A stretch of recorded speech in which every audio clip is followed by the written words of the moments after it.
reading Elder Scrolls lore books so you don't have to. Biography of Queen Barenziah, Volume 2. Please sit back and enjoy this Elder Scrolls lore audiobook series. The first volume of this series told the story of Barenziah's origin, heiress to the throne of Mournhold, until her father rebelled against His Excellency Tiber Septim I and brought ruin to the province of Morrowind.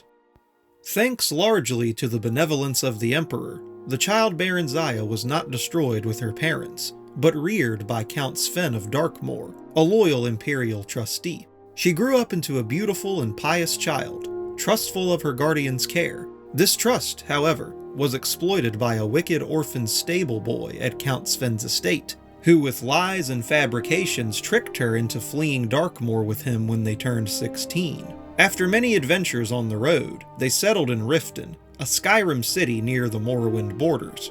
The stable boy, named Straw, was not altogether evil. He loved Barenziah in his own selfish fashion, and deception was the only way he could think of that would cement possession of her. She, of course, felt only friendship toward him, but he was hopeful that she would gradually change her mind. He wanted to buy a small farm and settle into a comfortable marriage, but at the time his earnings were barely enough to feed and shelter them. After only a short time in Riften, Straw fell in with a bold, villainous Khajiit thief named Theris, who proposed that they rob the Imperial Commandant's house in the central part of the city. Theris said that he had a client, a traitor to the Empire, who would pay well for any information they could gather there. Barenziah happened to overhear this plan and was appalled.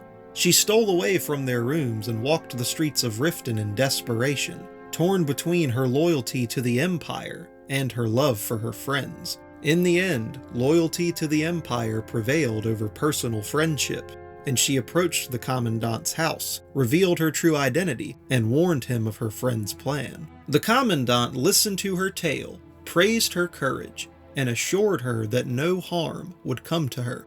He was none other than General Symmachus, who had been scouring the countryside in search of her since her disappearance, and had just arrived in Riften hot in pursuit. He took her into his custody and informed her that, far from being sent away to be sold, she was to be reinstated as the Queen of Mournhold as soon as she turned 18. Until that time, she was to live with the Septim family in the newly built Imperial City, where she would learn something of government and be presented at the Imperial Court.